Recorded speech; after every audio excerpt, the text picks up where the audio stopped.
There are days when the weather announces itself long before it arrives. The air cools first, then comes a subtle pressure change, almost imperceptible, but enough to be felt. And then the wind blows.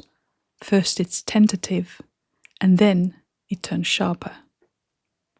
Henry always senses the change before I do. He's sensitive to sound and movement, quick to react, and quick to orient towards anything that might signal danger. Long before a storm is present, he has already registered its approach. The cooler air, the shifting wind, and the sense of things becoming unsettled. On this day, it didn't take much. A slight gust of wind, and Henry broke into a gallop, tearing across the field in sudden bursts of speed, sharp turns and sliding stops. Now and then he bucked. His body was moving fast, and then faster still. Big Lad followed. At 17.3, he's a large draft cross, solid, usually steady, and definitely not one for unnecessary drama.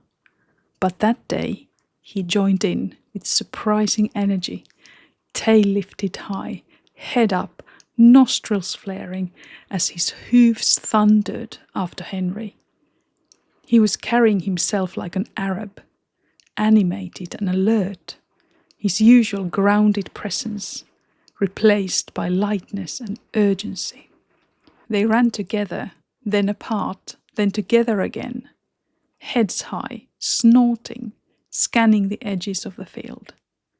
When one of them began to slow, the other would spook, at a sound, a falling twig, or just a gust of wind, and off they'd go again, circling the field as though something dangerous was chasing them.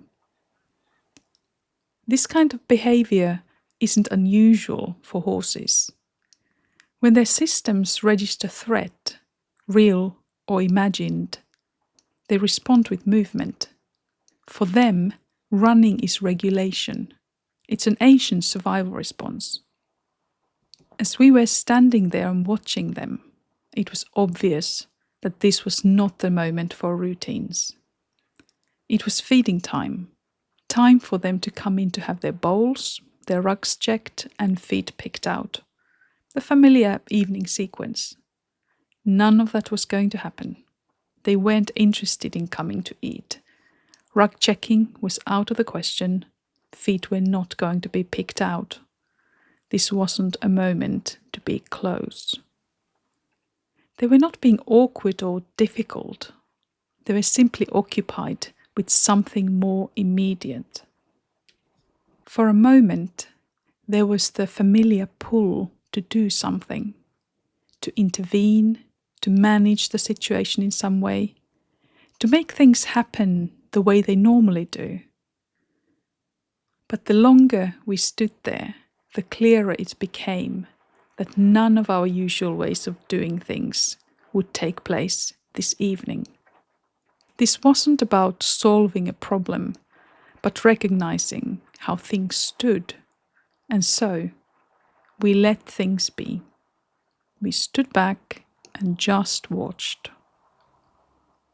The wind started to blow harder. Henry and Big Lad's bodies stayed alert, coiled, ready.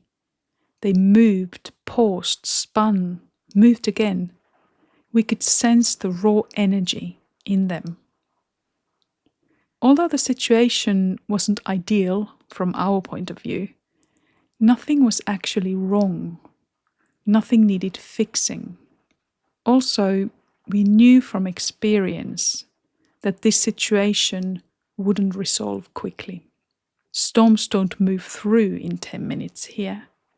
They arrive and they take their time. If anything, the wind was getting even more intense and the horses' bodies stayed charged and alert. The only practical thing we could do was simple. We put extra hay nets on the fence, making sure there would be plenty for them to eat whenever they were ready. And then we left. Not because we didn't care, but because there was nothing else that would have helped. The storm needed to pass in its own time. By morning, things were different. The wind had moved on, the air felt lighter. Henry and Big Lad had settled in themselves and were no longer on edge. It was then that the familiar rhythm returned. They were ready to come in and eat. We could groom them and pick out their feet. Later, reflecting on this, what stayed with me wasn't the storm or the disruption of plans. It was the clarity of this recognition. There is nothing that can be done right now except to wait. How rarely we allow that in ourselves. How often do we treat agitation, restlessness, overwhelm, or emotional intensity as something that must be managed immediately? How quickly do we reach for strategies, explanations, and solutions? What if sometimes our systems are simply responding to internal weather, to pressure, to change, to something moving through that needs time, not intervention? What if not being able to do the usual thing isn't a failure, but information? The horses weren't ready to respond to us then. They were immersed in a moment that required space. And because we didn't push, because we didn't demand readiness before it was there, the settling happened on its own when it was ready. It makes me wonder what might shift within us if we offered ourselves the same trust. If, when things feel unsettled inside, we didn't immediately try to fix or override them. If we recognize that not every state is asking for action.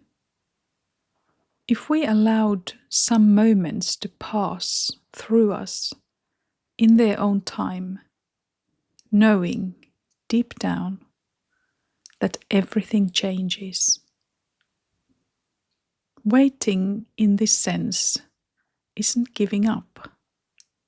It's listening to timing. It's respecting the intelligence of a living system in motion. And perhaps there are times when the most attuned response is simply this: to let things be what they are in this moment, to stop trying to change them, and to trust that calm will return when it's ready.